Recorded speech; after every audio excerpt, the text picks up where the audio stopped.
right, all right, all right. This ain't just a show. This is a platform. Veteran built, battle tested. Welcome to the Misfit Nation. Yeah!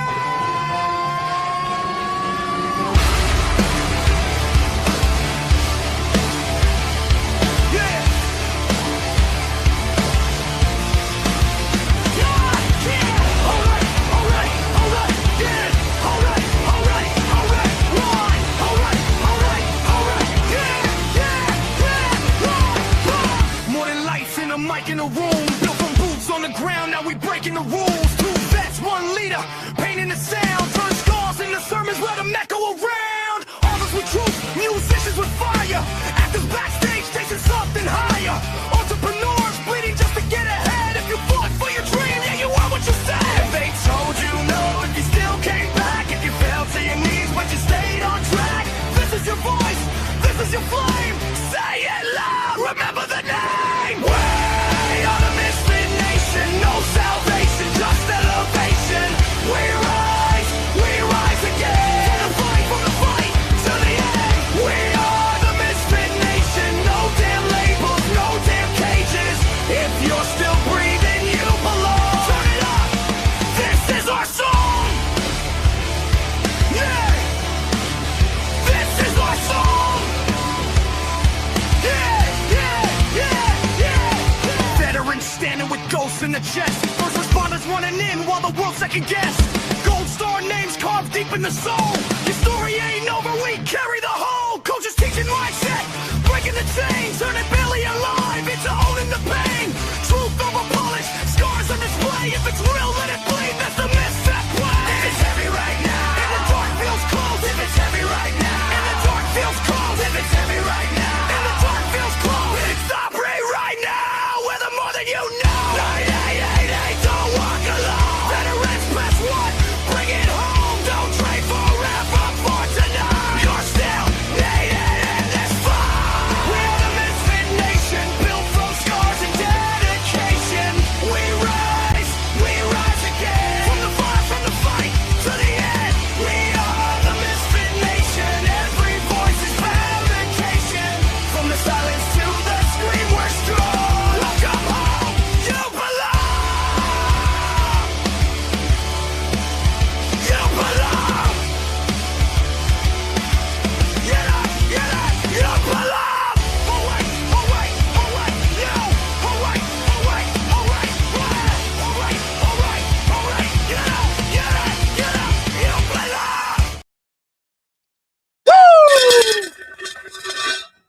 All right. Welcome back to the Misfit Nation and your Sunday after dinner edition. We are live again from Leesville, Louisiana. That's right. Studio A has moved south just for hopefully a temporary period. I know you watched NASCAR today. You watched WNBA yesterday, the All-Star game. Corey Hahn with his first win today in NASCAR. Congratulations to Corey, his 15th race, first victory, doing great things out there in Indianapolis. But tonight on the Misfit Nation, we're honored to welcome a leader whose journey proves that true strength isn't just forged on the battlefield, it's discovered within ourselves.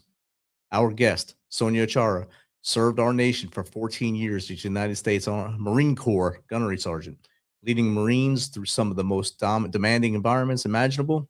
But after leaving the military and ending a toxic relationship at the same time, she found herself facing a battle that many veterans and countless others know all too well, rediscovering who they are beyond survival mode. Instead of allowing trauma to define her future, she immersed herself in understanding the nervous system, emotional intelligence, subconscious conditioning, and the science of human potential. Today, she's helping veterans, leaders, and high performers break free from those limiting beliefs, heal from unresolved trauma, and reconnect with purpose, resilience, and authentic leadership. She's the founder of the Human Potential Project and the author of Remember Who You Are, My Journey to Higher Consciousness. Tonight, we'll explore the hidden impact of trauma, that leadership looks like beyond rank, how emotional intelligence can transform lives, and why remembering who you truly are may be the most important mission you'll ever undertake. So please join me in welcoming United States Marine Corps veteran, author, speaker, and transformational leader, Sonia Achara. Welcome, Sonia. Hey, Rich. Thank you for that intro. Woo! That was awesome. Hey, no problem. I'm here for you. I can do your opening for your show as you want to. Yeah, I'm honored to be here. Thank you for having me. Great to have you here. And I think we waited about a month after I reached out to you to get you on here. So this is awesome to have you here and learn a little bit more about you from your time in the Corps to that break from the Corps and break from that toxic relationship to how you redefine yourself now, growing your life now, your business, your authorship, your speakership. So if you don't mind, tell us a little bit more about you and why, what led you to the Marines and what made you come out after 14. Okay, so so a little bit about me. I feel like what kind of led me to the Marines was actually my childhood. I I actually had a pretty rough childhood, and I feel like the one thing I was constantly looking for was a family outside of family, just because I just never felt like I was truly loved. I never felt like I had that family support that was supposed to be there. And so I was kind of starting. I was looking for that outside of outside of my own family, and that kind of led me. I mean, at first it led me to athletics, and my life became sports at a young age. And Yeah. then once I actually had a once I had a it was a situation in my I ended up going to college, and I ran track for San Diego State University. So I ended up getting cut from the team at the end of that. Basically, at the end of that, it was towards the end of my senior year there, and the fact that I got cut kind of devastated me, and I didn't really tell anybody about it. I was embarrassed about it, and it took me a year to kind of soul search and figure out what I wanted to do. And the Marine Corps was literally like the first thing that came to mind when it was like, okay, join the service. Like, which one would I join?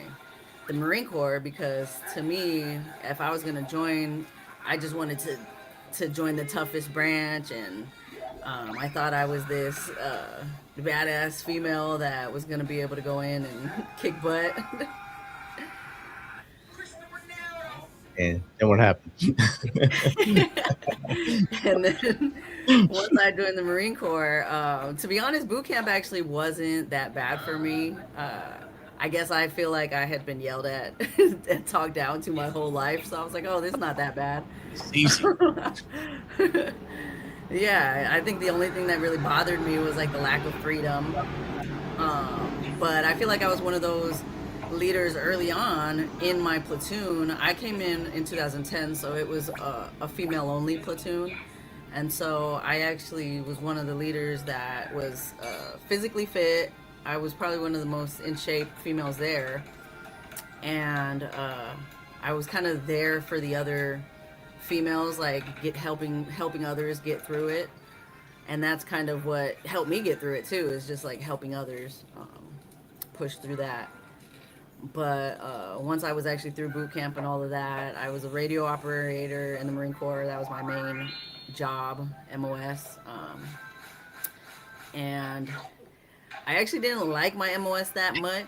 I originally wanted Intel, but the recruiter convinced me, he convinced me to go radio. And I was just like, you know what, I just want to be a Marine, so let's do it. And so I did spend a lot of time doing our extracurriculars, like I became a black belt martial arts instructor for the Marine Corps, and I was very active with it. I was actually actively teaching it, and I became a marksmanship coach, so I was coaching on the range. I was pretty good at shooting too, so I ended up being on one of the battalion's shooting teams. Oh, wow. And yeah, so what else? So I was a recruiter for 3 years. I did recruiting duty, which was that was a challenge in itself. Um, that's another thing too. I realized on recruiting duty that I just hated talking to people, and I was like, what? I was like, I do not want to go out and talk to people and try and convince these people to join. and I was taking a lot of rejection. I was taking the rejection personally, and I took it personally for the first 6 months. I was doing really bad on recruiting duty, and there was one leader that kind of turned it around for me, and he told me, he was like, well, he didn't say Sonia. He said Schmidt, which was my last name back then. Um, he was like, you are a badass. So, uh, like you've been a martial arts instructor. You did bodybuilding. That was another thing I did while I was in like bodybuilding competitions. So you need to go sell yourself, and don't not care what any of these kids say or think. And so it kind of switched something in me to change my perspective a bit and just have fun with it, not take it personally.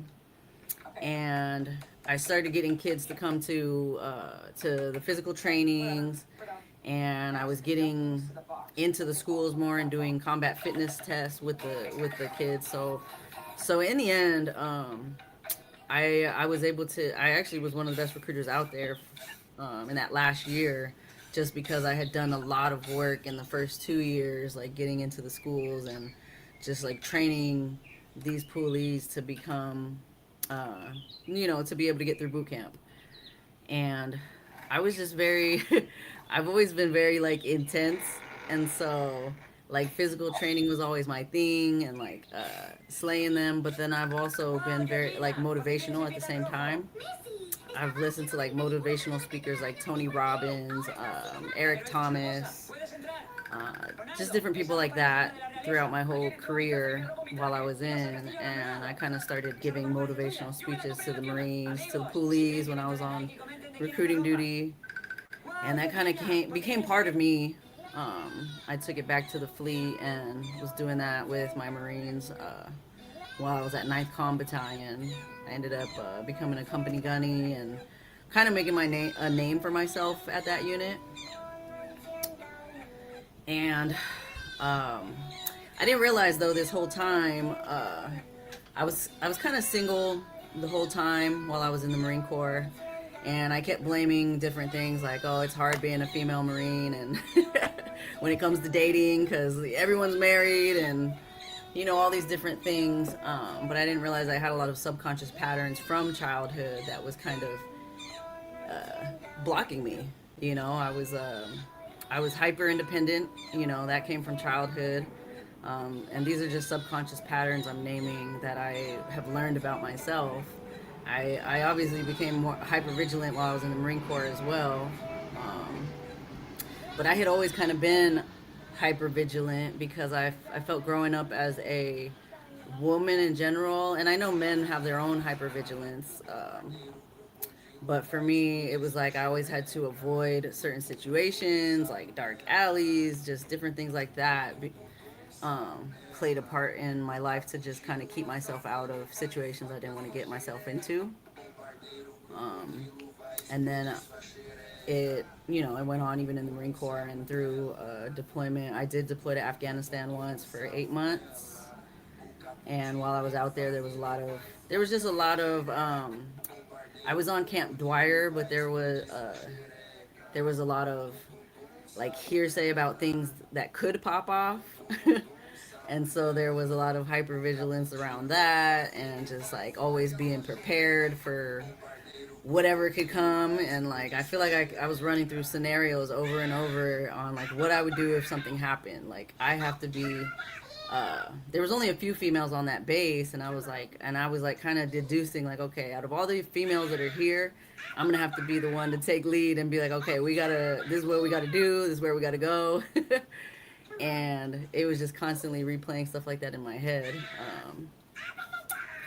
But as time went on, my last duty station was it was a force. I was a force fitness instructor trainer at the Martial Arts and Fitness Center of Excellence. It had always been called the MACE, the Martial Arts Center of Excellence, but it switched and changed to the martial arts and fitness because they started adding the force fitness and actually we were creating instructors that could actually like help Marines on a deeper level, like be able to help prevent injury, take care of their bodies better. We even taught like anatomy, physiology, biomechanics. Yeah, like some pretty intense physical stuff. We were teaching like proper form and how you're supposed to properly run and just different things like that. Um, And where was the recruiting duty at? What state were you in for that? so recruiting duty, I recruited in Kansas. It was Olathe, Kansas. So it's kind of like the city area of Kansas, but I had never been there before, so I didn't know what to expect at first. A whole lot in Kansas. So Yeah, I was thinking like cornfields and like yeah, but that's my I was stationed. assumptions. I was stationed in Fort Riley for 6 years. Okay. I went there kicking and screaming because I didn't know why they were sending me there. I was kind of shocked that they sent me there. I thought it was closed. I didn't know what was out there. And they got their claws on me and kept me there for 6 years. Mm. Stop! Let me go, please. Let me leave. Let me leave. Yeah. I was in a hostage situation for 6 years, but I learned a lot there. I learned a lot about me and a unit and things, how far you can push your body there, especially going to war from there. Learned a lot about ourselves. Kansas is takes a lot to get used to. I'm sure it was a lot of fun becoming a recruiter and going to a place you've never even been to. Yeah. Yeah, it was definitely it was hard. It was really hard at first. It was definitely one of the most challenging things I've done in my in my life, my career. And then where'd you go from there? Back to the East Coast or back to the West Coast? As a, Yeah, so I guess the timeline would have been like first it was Camp Lejeune, North Carolina, then it was recruiting in Kansas, then it was Ninth Com, which was in Camp Pendleton, California, then it was Virginia for the Martial Arts and Fitness Center of Excellence. okay, so you got some good moves in there. I mean, 14 years plus a trip to Afghanistan there as well. So you Hmm. got a lot some frequent flyer miles. Packed your Yeah, bags a few definitely. times. Where was Camp Dwyer? What province was that in? So Camp Dwyer was in Helmand Province. Okay, it was home. Yeah, there was Camp Dwyer and Camp Leatherneck, but Camp Leatherneck was like the bigger base. Camp Dwyer was a smaller base. Yeah, I was trying to picture where Dwyer was, and I knew you guys. It had to be Helmand because that's where the Marines lived. Hmm. Unless it Yeah. was some kind of staff job up at Bagram. Most of y'all were in Helmand, so I couldn't picture Dwyer for some reason. Okay. Okay. Yeah. Yeah. Definitely. Yeah. It was hot. It was just the most desert area I've ever seen. And it felt like I was like walking in an oven. Oh wow, yes, It got super hot because I was there for the summertime. and the moon dust on the ground coming up in your face. All Hmm. a lot of fun walking there. I was in Kandahar, which is next door, Okay, yeah, so yeah. it's I actually stopped in Kandahar for a couple of days on the way. yeah, it's usually the rest stop or the flight stop for you guys, and then jump on Hmm. helicopter from there to go in. So Yeah, yeah, yeah. That's get, I good. guess, acclimated. Yeah. Yes. So overall, you spent 14 years leading Marines as a gunny. Looking back today, what leadership lesson from your time in the Corps has become even more meaningful now that you're a civilian years later? So I feel like for me, um, I kind of I kind of turned away from the leadership style of like yelling and talking down to Marines. That was like in the beginning of my career, they kind of pushed on us to be like, and I just didn't really agree with it. And then, especially going on recruiting duty, I couldn't yell at anybody or force anybody to join. Yep. Like, I had to learn how to actually really be a leader and, you know, like just be the example that people would want to be like. So, like, okay, yeah, I want to join because of how she carries herself and how she is as a Marine, how she cares about people, and actually, you know, caring about your Marines, your police, whatever it was. I would care about them and their families, and they could tell by the way that I did things and the consistency that I showed. And so for me, I felt like the Marine Corps really um, formed my leadership because I mean, I saw good leaders and I saw bad leaders, and I'll be honest, I saw a lot more bad or indifferent leaders. And I don't want to call them bad. I don't want to. So even though I feel like people they have a choice. They can either choose to pass on how they've been treated, or they can choose to treat people better. And so people are just working off of their own subconscious patterns from whether it was childhood or just the military that kind of installed it into you. Definitely. Um, Amongst those leaders you just mentioned, was there one or maybe more than one that stood out as great mentors? yeah, so I will say I have at least I have a handful, maybe five leaders that I met throughout the Marine Corps that stood out to me of what I wanted to be like, and I definitely gravitated towards those type of leaders. And I still talk to a couple of those leaders to this day. It's more of like a friendship. I think it evolved from a mentorship to just a friendship now, and you know we're able to kind of like learn from each other and bounce things off of each other. So I feel like leadership is really about how you treat people and staying humble too. But that's a hard thing for some leaders to grasp. Hmm. Like you mentioned earlier about evolving as a leader. And Hmm. indeed, I came in at a time when you still had a lot of your senior NCOs were guys and gals who were trained by Vietnam veterans. Hmm. We had that in your face, knife hand, yelling at you all Hmm. day long. 'Cause that's the only thing they knew. It was put into them. Hmm. That's how you train. And Hmm. so, put into my generation, that's all we knew at first. Hmm. For the first 8 years of 8 or 9 years of my career, that's all I knew how to do is just go from zero to hero. If someone did something wrong, I went from zero to hero, going crazy on them instead of trying to figure Yeah. out the core of the problem and Hmm. trying to work what the problem is instead of going nuts on them. I should have worked that problem. I learned that over time, Hmm. and I evolved as a leader. And I met soldiers who I had early in my career, later in my career. I said, "What happened to you, son? You changed so much." I figured out what leadership really is. I learned Hmm. how to be a true leader, how to mentor people. Instead of destroy them, I learned how to build them up and teach them from those mistakes that they make and make them better people and make Hmm. myself a better person along the way. That's one of the most valuable lessons I learned as I went through my career in the Army.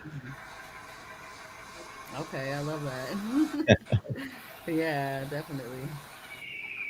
So that's something I mean I can tell you grasped at a lot of that, and you also grasped at that family thing because when you had those mentors, you said family earlier, why you joined the Corps, try to find that sense of family, that sense of sisterhood, brotherhood, and then you had those mentors that gave you that feeling, hey, yeah, you belong, and they wanted you to belong. Hmm. They still to this day Yeah, want you to yeah. belong. They're just one phone call away. And I think that's the best part of the military is that one phone call away thing, in the veteran sphere especially. Everyone Hmm. thinks, oh, it's over. But we can walk into anywhere and meet another veteran, and all of a sudden it's back on. You're Yeah, back running, and it goes a little crazy sometimes, but it's still on. You still do yeah, good things for God and country at that point. yeah, You, exactly. you just transitioned 3 years ago, so it's a lot fresher for you now, and you're still in the it's like the new car smell still for you coming out, and only 3 years ago. Yeah, it's so crazy because it was only 3 years ago that I transitioned, but I feel like a completely different person now than when I was in. Um, and I really attest that to a lot of the inner work that I've been doing over the last 3 years. That I kind of realized I had to do as soon as because it was a lot. It was a lot at that last command. It was like, Ah, it was the command, was there was this one particular leader that was kind of just after me, and I just didn't know why at the time. Like why is he just after me?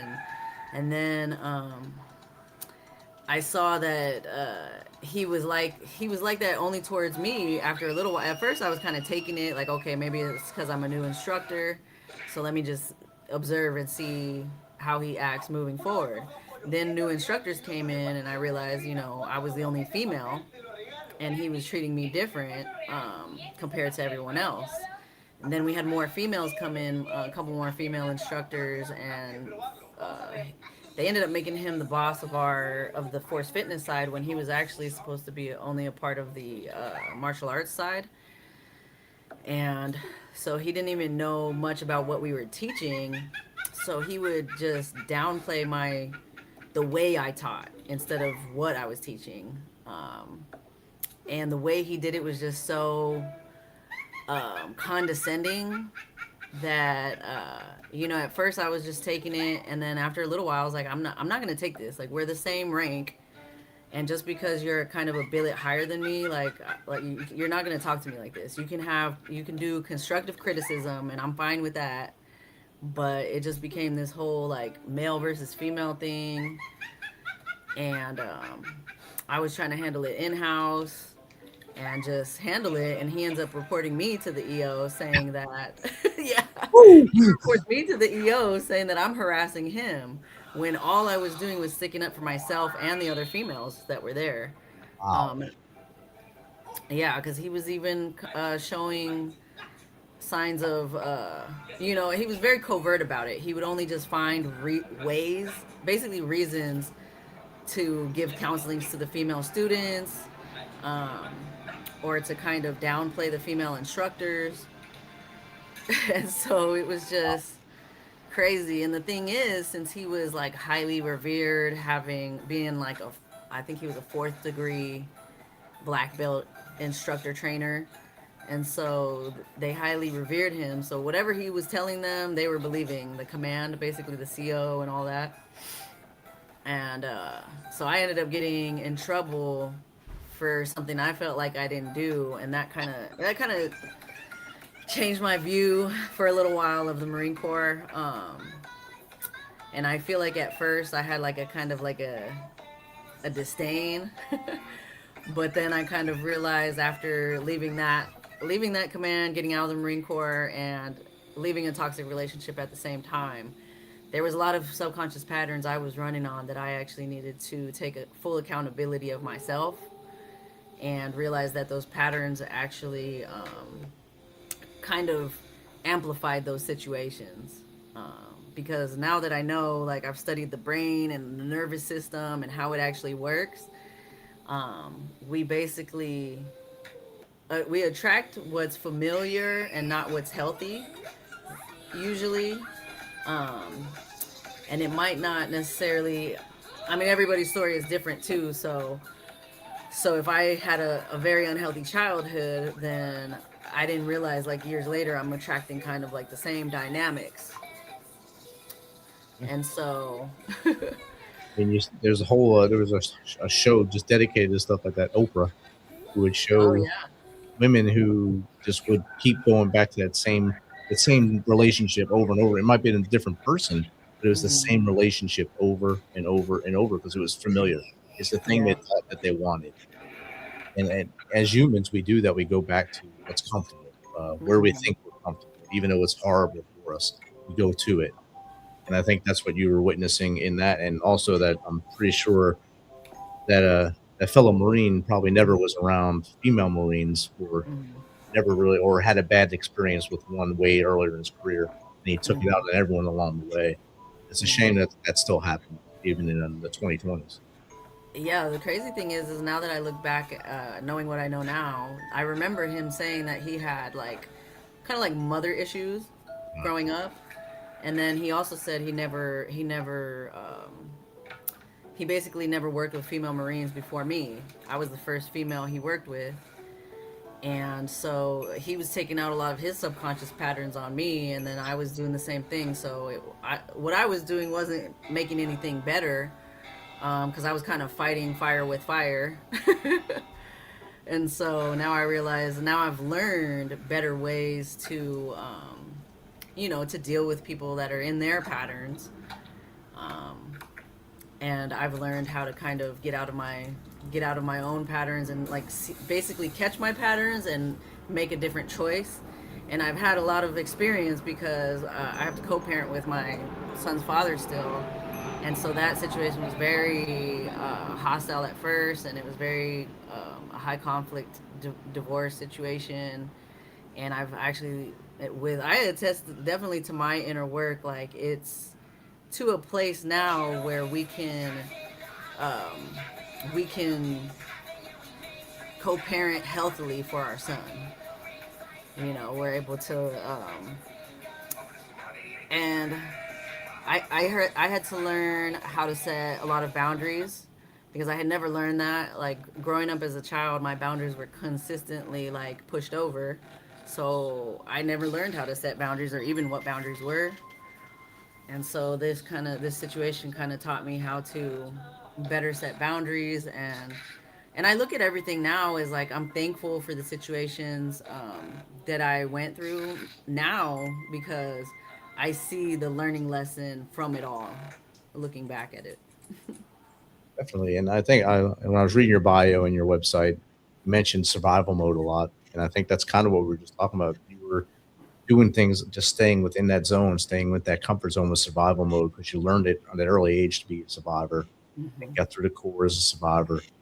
And you talk about it a lot in your bio, I say. And how do people recognize they're living in that mode when they're convincing themselves they're simply being strong?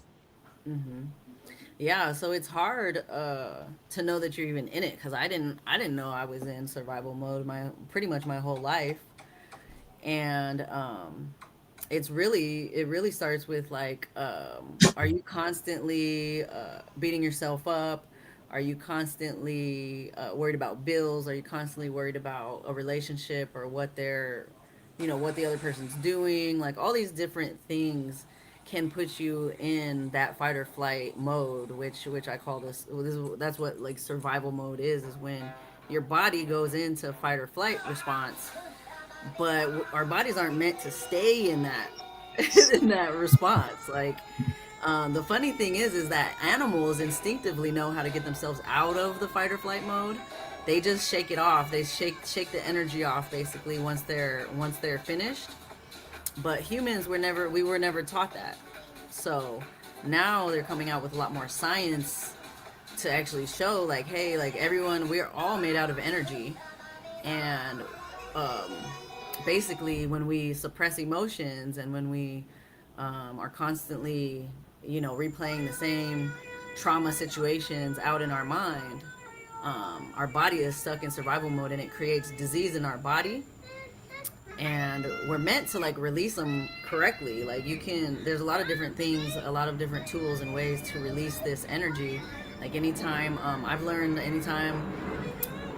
so at first I've taught myself how to feel again. Like for the longest time, I just suppressed my emotions. Like I was like, oh, I'm this hard Marine, I can't cry. And so I spent a long time not crying, hey, leave him alone. Sorry, my son's messing with the cat. Oh, it's like somebody beating up another child. Oh man. Yeah. but but yeah, now I just lost my train of thought. Staying tough in the Marines. Oh yeah, just like not allowing myself to cry, not allowing myself. I held a lot of stuff in, so this was a pattern I had was I would hold stuff in a lot to where I would get to the point where I'd blow up. Like when I was on recruiting duty, I held so much stuff in. There was one time I ended up blowing up on my boss, on Oh, on everybody because I was like, F this. I was like, I'm not doing this anymore, and like I don't know, it was just the end of the road for me. And everything changed though. Like once I actually like got that out and released it, it was almost like everyone was like, okay, well, why don't you just take the rest of the day off? Just relax and come back tomorrow. Like we still need you here. And I was like, no, you guys keep threatening my career, so just get me get me out of here. And so I feel like from that plus the that leader that kind of spoke to me on recruiting duty, I kind of just changed my whole attitude around. But I realized over time that holding stuff in, that was even something I would do in that relationship. I would hold stuff in and act like everything was all cool, and it was, and I realized that was a pattern that kept me safe as a child. Like just holding stuff in and not speaking my feelings because my feelings got me reprimanded or, just different things like that. So we kind of learn to hold this stuff in. Some people do. Some people have other responses, um, but my response was definitely to hold things in until they got so much where I'd blow up. And at the end of that relationship, I was definitely like blowing up, and I wasn't handling things in a regulated way. I think a lot of people in general, they'll do that. They'll hold it in until they explode. Mhm. There's a movie about it was the guy in L.A. who just he snaps one day and just goes on the killing spree in L.A. Once someone gets on his nerves, he bottled everything up for so long and lets it all go. And you see it in the military. You see a lot of people that try to not get in trouble. I don't want to get in trouble. Don't want to get in trouble. And one day that last person just gets over the line, steps over the line, Mhm. triggers that landmine, and the next thing you know, that insane soldier, marine, airman going ballistic for any amount of time, and you have to try to walk them back from that wall, walk them back from the ledge, and get them back to the center. And it's hard. It's hard for anybody Yeah. to do that. Once they're at that, yeah. Some people snap and they're kind of like, they don't even know what's going on. They don't even realize they snapped. And Yeah. they just think they're still doing this. I'm still the same happy person. And next thing you know, you're not really happy, and things are ugly at this point. Yeah, yeah, exactly. So a lot of those people that are like, "Oh, I'm chill," like usually they're not speaking their true feelings, and it's because they learned, at a young age to just keep their feelings in. And I know men especially are taught to like suppress your emotions, like don't cry, you got to man up. But science actually shows that crying actually releases cortisol, and cortisol, my big cat, but cortisol is actually like the stress hormone in your body. And so when you're crying, you're actually releasing that stress hormone from your body. And then just there's just different things, different ways that you can kind of release energy. You can like dance, you could just move around. I have this thing with my son. I tell him like, let's shake out the sillies. So we'll just shake out, yeah, we'll just shake out the sillies, and it's really just kind of like getting all that energy, whatever was stressing or making you angry, making you sad. There's a lot of different tools and things that you can do to kind of discharge the energy. Um, so Especially a young man like that down there, he has the energy all day. It just doesn't go hmm away until somehow at night he probably passes out. And you're just like, oh wow, how'd that happen? Starts the next day. yeah, exactly. Yeah, he has so much energy that you know, the fact that I've been able to kind of experiment with these tools and things on him as well and see like what works and what doesn't work. I'm always experimenting with these tools and just seeing what works for me, what works for him. And I have written another book that I'm coming out with. I'm actually publishing it in August, and it's called, this is the kind of like just a sketch of the cover, Not me. It's, but yeah, it's called I've Got Me. And the subtitle is Healing Your Nervous System, Building Secure Attachment, and Coming Home to Yourself. So it's really like a neuroscience backed guide to rewiring survival patterns into secure attachment. And I've realized that that you can have there's all these different attachment styles that we have from childhood, whether it's anxious attachment style, avoidant attachment style, disorganized, and then there's secure. A lot of people don't have a secure attachment style, but some people do. Some people grew up with parents that were able to kind of like model that for them. Um, but I think some people, science used to think that you were just stuck the way you, the way you grew up. But now they're starting to see like you can actually rewire these patterns and bring yourself more into a secure attachment, which is what I've been able to do over the last. I feel like actively I've been doing that over the last 2 years. Before you got out, did you already start studying some of this stuff, or was it really right after you got out? You said, "I got to fix this." So I did kind of, I was always interested in psychology and like human behavior, why people do the things they do. And I understood a lot of things like from psychology and neuroscience intellectually, but there's a difference between like intellectually understanding something and actually like embodying it. And I didn't realize that until I actually went through this process over the last 2 years. Carl Jung, he's a famous psychologist. He calls it individuation. And I feel like I've been going through this individuation process over the last 2 years where I'm shedding a lot of the patterns that don't serve me, that I acquired in childhood and throughout the Marine Corps, and shedding it and becoming more of who I'm meant to be, like more of my actual essence. And I've seen a huge change in myself and my relationships, whether it's like friendships, um, even like in the dating field. Like I have attracted, and I am more attracted to healthier people, better quality people, and so I've seen a big difference in my in just what I'm even attracted to in doing this work. That's a good thing. Yeah, it's like people. I feel like a lot of guys always ask, like, why are girls into the bad guys and not into the good guys? But there's a science to that. They're really seeking out the familiarity, like all those butterflies and all those things. Like I realized you feel an attraction, but it's not necessarily the healthiest thing, and you don't even realize until you're like 2 years in, and you're like, oh shoot, like why did this person change? But the thing is, a lot of times, and this was something I did.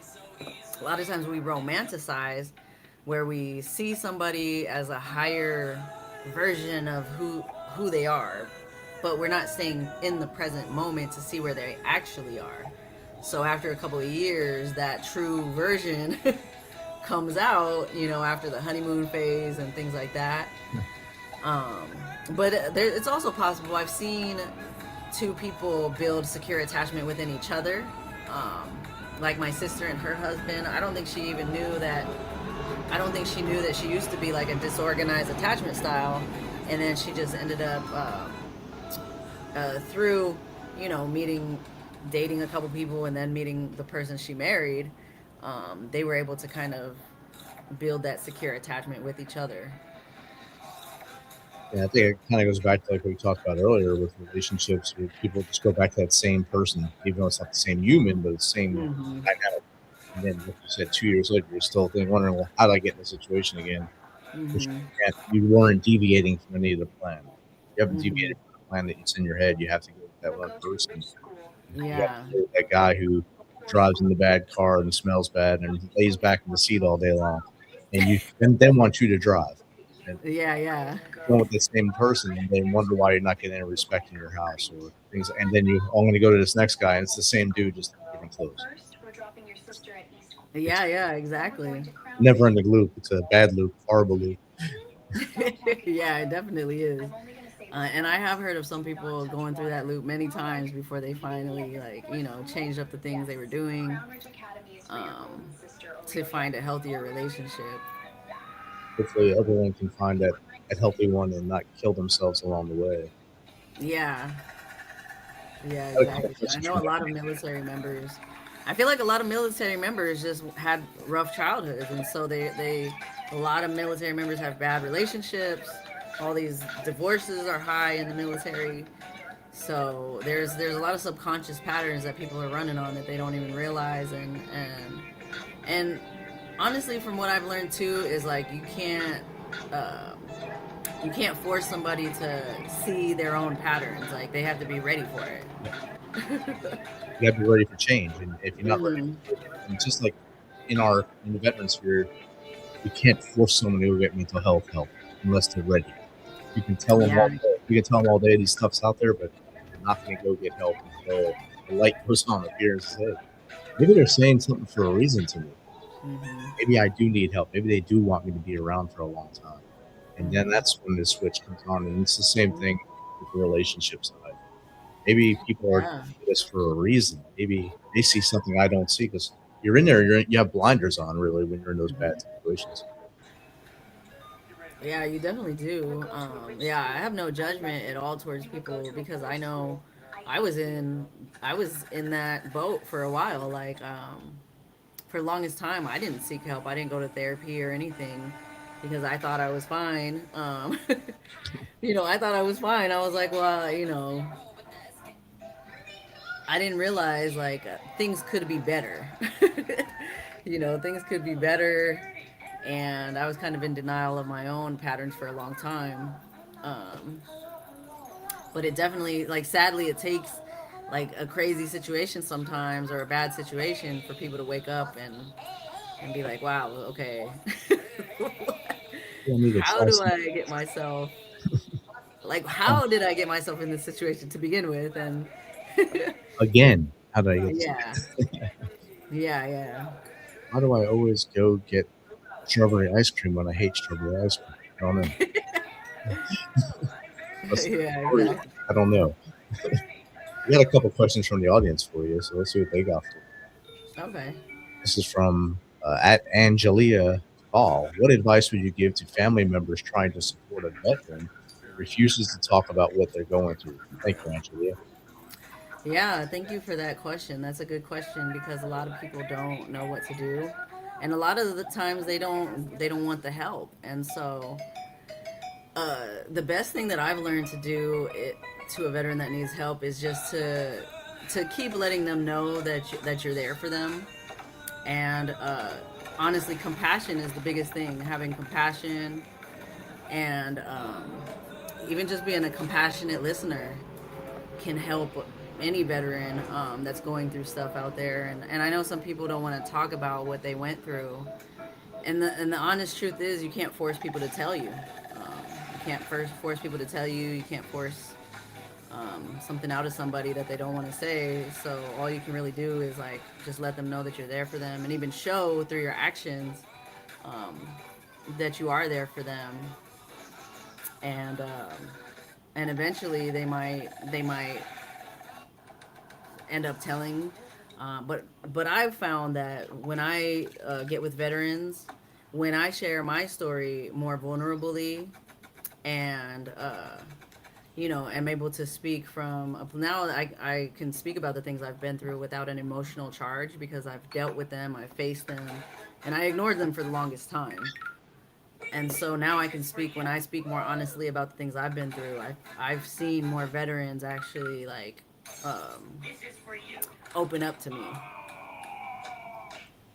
Yep. So you could even try that, like maybe even because we've all been through things, um, so we can kind of even just kind of speak from our experience and like what we've been through and how we were able to get help and actually get better.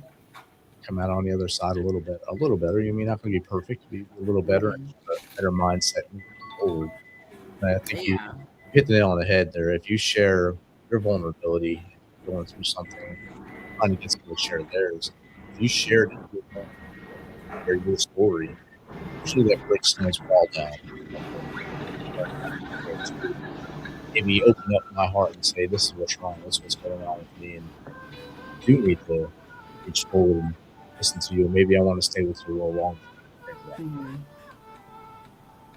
Yeah, exactly. Um, because a lot of people just want to feel seen and heard. Even just presence. Just Yeah. like people feel like they always have to like fix something when sometimes just presence alone, like true presence can help. And that's something hard to learn for someone that has to fix things. It's Hmm. hard to learn that you can just sit back, relax, and just listen. Just listen. Yeah, Just be there for them. It's hard. that's another subconscious pattern that we create for ourselves, and I'm not like judging any of these patterns because they're all like survival techniques that our body intelligently adapted to keep us safe in connection, basically, because our bodies need connection with people, like whether we like to think so or not. Like we need connection with people, and so our patterns come from preserving connection. So sometimes we feel like we need to fix things. I was in that mode for a little while when I was in the Marine Corps. Like I was just, you know, the one that everyone can always come to no matter what time. But I realized like that was a pattern of my own where I'm doing all these things for everyone else, but who's doing stuff for me? I wasn't able to receive help from people that much. Every once in a while, I'd had my mentors that I could call, but I wasn't really in a receiving mode. Definitely. And so we all understand both sides of the thing. Hmm. Get the path, the pathway to healing of our bodies. Yeah, It just takes some time, takes practice, and maybe just learning to listen, understand what people are saying. yeah, yeah. Because a lot of people listen to respond; they don't listen to actually understand. Yes. And I Amen. did that for a while too. I would have a response waiting, like even if I would wait till they were done talking, I still had that response ready. But true listening is just being able to just listen, and actually understand this person's needs, where they're coming from. And try to Um, absorb, mhm. absorb what they're saying, and not, like you said, listen to speak, listen to hear, and not listen to speak. I used to have that written Yeah. on a board behind my desk when I was working up at Fort Campbell as a civilian. I wrote listen to hear, not to speak on there. And Yeah. there was people in the office that would always all they would do is listen to keywords and try to one up you and everything you say. And Mhm. instead of trying to listen to the whole story or listen to what's going on, they had that jump in and do that. Not one of them Mhm. understood why I wrote that on the board, but I kept it on there the whole time just to let them know that's Mhm. disturbing what they do. Mhm. Yeah, and that's another. There's another subconscious pattern where we're over explaining ourselves to be understood, and I used to do that too sometimes. But I think a lot of us think that that's who we are. And once we realize that these patterns aren't who we truly are, and we can actually like we have the power to change them if we just separate ourselves from the pattern as Right? like the observer, if that makes sense. And then we can start to become more aware of it and when we're doing it, and then actually start to rewire it. It's kind of like have that subconscious feeling when you're outside your body, looking at yourself. When people Hmm. speak of like if they had a near death experience or something like that, you can do that on a daily basis. Just kind of sit back and observe, observe Hmm. yourself, observe others, and maybe at that point you'll understand there's a little bit more that they can affect without doing as much. Yeah, definitely. Yeah, you just sit back and observe instead of. I kind of tell myself now like observe instead of absorb, because I used to absorb like all the things that were going on, like whether someone was feeling a certain way, like I'd absorb that, and I didn't know I was doing that at the time. But some of us don't realize that, yeah, we can absorb people's energy, and that's why it is important, like the type of people you hang out with, like you're absorbing the energy around you, unless you know how to consciously observe instead of absorb. And that's something most of us don't grow up knowing. Like I had to learn it the hard way. But once I realized it, I ended up going to school. That's why I'm in my master's degree right now, studying. I'm actually studying human consciousness, like the evolution of consciousness, psychology, and transformational leadership. So it's been like amazing, even just like being in the program and learning the different things in there, when it comes to like emotional intelligence, intelligence, and different ways to reconnect with um, yourself basically. Kind of replug yourself in, and social and emotional intelligence is something I didn't know they existed really. But I didn't know them as words. I didn't know them as a definition. I Hmm. knew what I did, the things that meant that those mean. I didn't know what they were. I didn't know what empathy was. I didn't use that word in a sentence ever until in the last probably 5 or 6 years. People will still look at me and say, "Oh, empathetic, huh? You're empathetic, ha." I say, I don't know what it means, but I think I do it pretty well. I think I understand what it is. I just Yeah. didn't have to say I'm being empathetic towards you. to make you feel good. I can do all the things that are involved with it. I can understand what you're going through and absorb what you're going through and trying to feel what you're doing and maybe help you find your way out of it without doing too much to make make you feel bad about whatever situation. It's Yeah. social intelligence. That's a team learning, like leadership. All took that little roller coaster of life, learning how to understand people, learning your people, and learning where they fit in the whole big scheme of things instead of making them fit in, putting that round peg in the square hole. Put the Yeah. round peg in the round hole. Let them do their job. Let them be successful, and let them help you be successful. That's the best way to lead. Yeah. Yeah, exactly. I All love right, that. I'll get off my stumper now. We do have one more question from the audience here. Okay. Do you, not them? Great, Todd. How can someone tell the difference between healthy discipline and living with unresolved trauma? Thank you. Do you? Oh, that's a good question too, because I used to think that I had a lot of discipline, being able to be a bodybuilder. I was like the no days off type of person, and this is no judgment to the people that are doing that still, because I realized for me that I was in a subconscious pattern um, of needing to perform, needing to. It's like I needed to perform in order to feel loved, and I didn't know this was a thing. I didn't know. I just would go. I was like, oh, I'm going to the gym every day. I'm able to bench, like I'd be able to put a 45 plate on each side, and I got a lot of attention in the gym because of how much weight I was lifting. And I loved it. Like I loved the attention. I loved the social media. My social media went up to like 10,000 followers on Instagram and Facebook because of the bodybuilding. But I realized that in itself was coming from a pattern of I needed to prove myself all the time. I needed to perform. Nothing was ever good enough, and it never fulfilled me. And so I've had to learn how to actually be more whole in myself, that I am worthy, I am enough. And now I literally don't have a desire to like go as hard as I used to. I want to be healthy and balanced, but I don't see the need to like get on stage anymore to get those trophies. For me, and it might be different for other people, but for me it was needing to prove myself. It was needing to get those trophies for that validation. Takes a little while to get that feeling reversed for yourself. I'm glad Hmm. you found the other side of it, and it didn't take you long after getting out of the pool. And Yeah.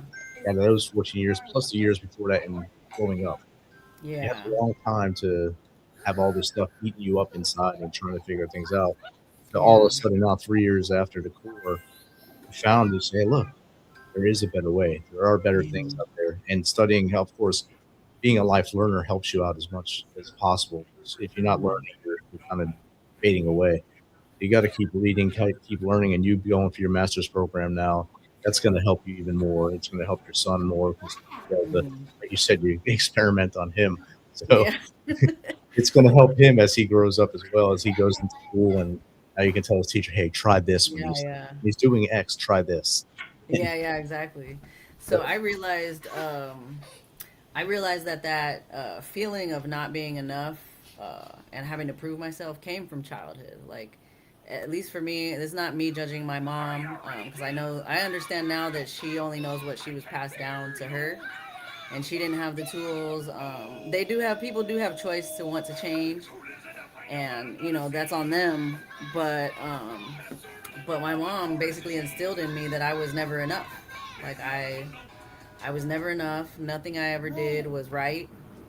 And so that's where, like, my drive, I had so much drive in the military. I was a very successful female in the Marines because I needed that. I needed to prove myself. I needed to prove that I was good enough. And so now I've been able to actually instill it in myself that I am perfect and good enough exactly as I am. and we have to start instilling in people that it's you don't have to be perfect. Like mistakes are going to happen, so it shouldn't be, it's, and that's something I'm still working on because I get triggered with my son. I'm not going to lie. I still get triggered with him, but I understand that um he's still learning life, Yeah. and he doesn't know, like, his brain is still developing. So why am I getting upset that he spills something, or that he, all these different things that happen. So I've learned how to even try and regulate myself even better for him, and there are times where I still react because it was ingrained in me for so long. But what I found is that, like, repair is always gonna, when you are able to own your own stuff and apologize. I apologize to my 3-year-old son for yelling because I understand that I was just reacting from a wound, my own subconscious wounds.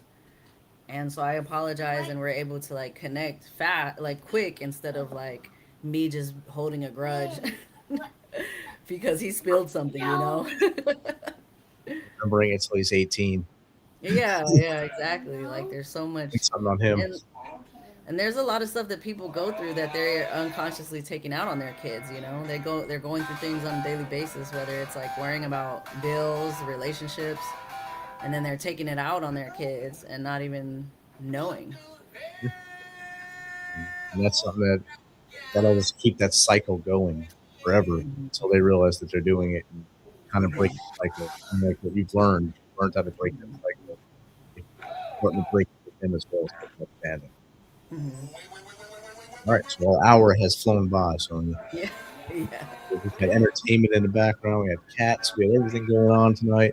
I'm pretty yeah, sure I kept hearing airplanes. I'm not sure, but yeah. I live close to an airport too, so. we have everything right there. It's like an entertainment center. Amazing. That's why I kept muting my mic because I thought it was here. I was like, is there an airplane on my Oh, yeah. You have Every time. everything going on there. But we did get to talk about a lot of things over this hour. My audience is a lot of veterans, a lot of first responders, and just a lot of great human beings, a lot of other podcasters as well. If they want to reach out to you, what's the best way to get in contact with you? Yeah, I would say reach out to me on social media. My Facebook is Sonia Achara, and then my Instagram is at Remember Who You Are 222. And you can always reach me there. I also do have my website, soniaachara.com, where you can actually schedule a call with me on my Calendly. So I do have that on my, because I do want to, I actually want to get myself out there more in order to speak for veterans and first responders. Like, I, I, I'd, I'd be open to speaking for free. I do a master class once a month for free. It's called the Identity Recode Masterclass.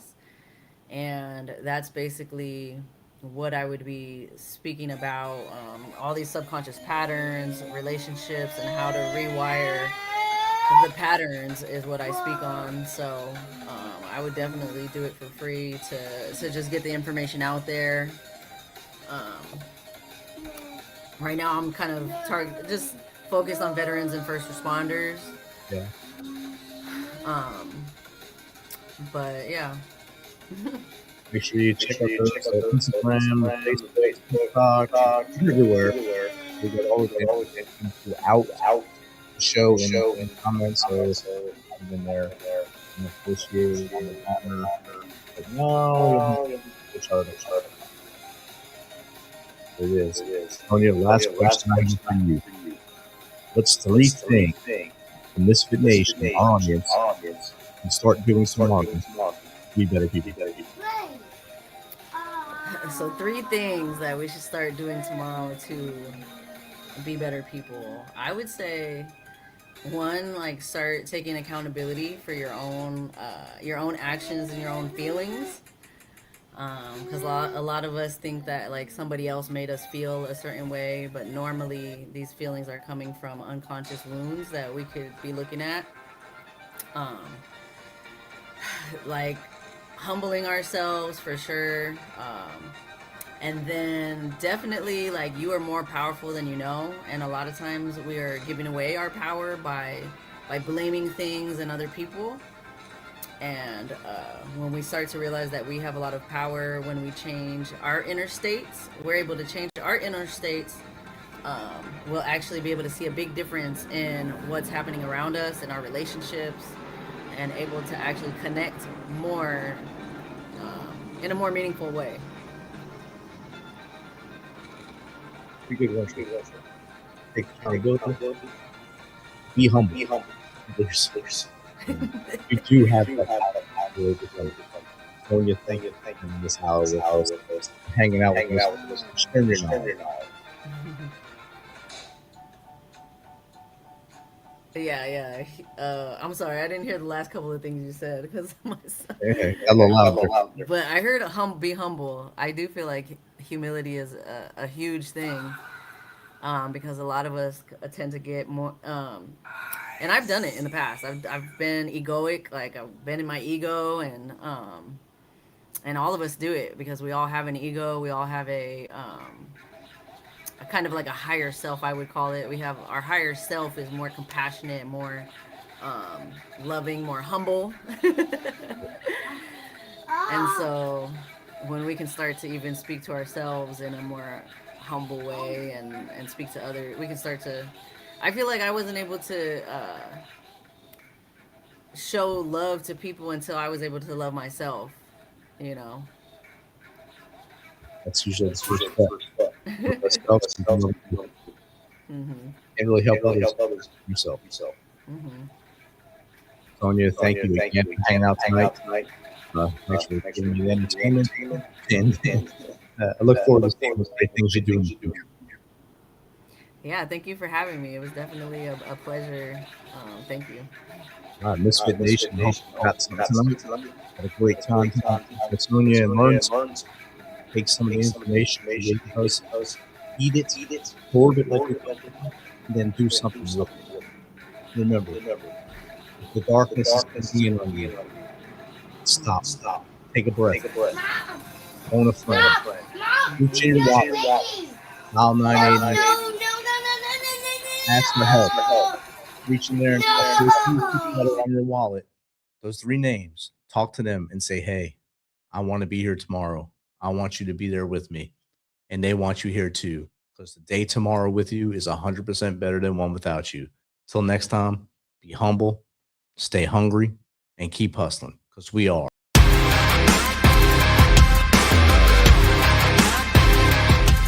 Thanks for checking us out and being a part of the Misfit Nation show. Don't forget to visit our website at themisfitnation.com.